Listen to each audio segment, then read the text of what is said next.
बशर अल असद के ठिकाने का नाम लेकर हमले कर रहा था। इसी दौरान इजराइल, हमेशा अमेरिका इजराइली करते हैं, इसी दौरान इजराइल ने अपने मिनी न्यूक्लियर बम का इस्तेमाल किया। पहले ये तस्वीर देखिए, ये वो हमला था जो परमाणु हमला था और इजराइल ने परमाणु टेस्ट किया। अपने मुल्क की ज़मीन पर परमाणु टेस्ट करना ख़तरनाक होता है।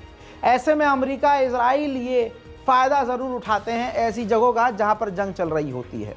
हजरात, जब ये धमाका हुआ था, जब ये इजराइल ने हमला किया था तरतुस के, सीरिया के तरतुस के शहर पर इजराइल ने ये मिनी न्यूक्लियर बम जब दागा, तो इस बम की शिद्दत ये थी, बस यूं समझ लीजिए कि उस वक्त जलजला यानी भूकंप भी सीरिया में आया था। इस हमले के बाद हजारों फीट ऊपर तक काले बादल छा गए थे और हवा में सिर्फ लावा और आग की बदबू थी, राख की बदबू थी।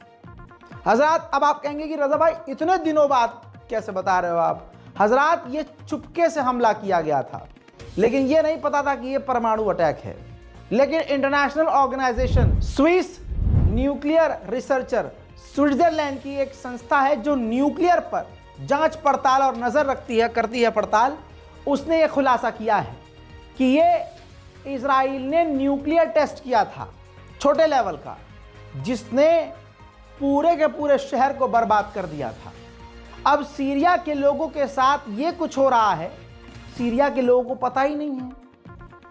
इसके बाद सीरिया की ये नई सरकार जो आप बड़ा पसंद कर रहे हैं, उनको पता चल चुका है, लेकिन वो एक बाल तक नहीं उखाड़ सकते इजराइल का, क्योंकि वो तो कह रहे हैं कि हम इजराइल से दुश्मनी मोड़ नहीं लेंगे, हम इजराइल से लड़ेंगे नहीं, इजराइल के हम खिलाफ नहीं हैं, हम तो इजराइल के साथ रिश्ते बेहतर चाहते हैं। फैसला आपका है कि इजराइल सीरिया के साथ ये सब कर रहा है और आप कह रहे हैं कि जो नई रिजीम आई है ये बहुत बढ़िया है। आप सुनिए, जिस कमाल अदवान हॉस्पिटल की जानकारियां मैं आपको दे रहा था और वीडियो तक दिखा रहा था, मैं कितने दिनों से कह रहा था कि गाज़ा के अंदर कमाल अदवान हॉस्पिटल को इजराइल ने घेरा हुआ है। लीजिए, पहले कमाल अदवान हॉस्पिटल को इजराइल ने खाली करवाया, फिर उसके बाद डॉक्टरों समेत जो लोग नहीं निकल रहे थे, मरीजों और डॉक्टरों समेत टोटल 50 लोगों का नरसंहार किया, मार डाला और कमाल अदवान हॉस्पिटल को जलाकर राख कर दिया।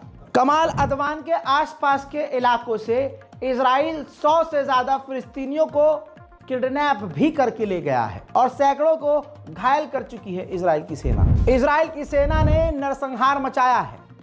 अब चारों तरफ लाशें ही लाशें हैं। एक मंजर मैं आपको दिखाना चाहूंगा। अल जलाल वल जमाल वस्सनाह वल बहा फी रुबा वल हयात वन नजात वल हना वल रजा फी हवाक फी हवा हल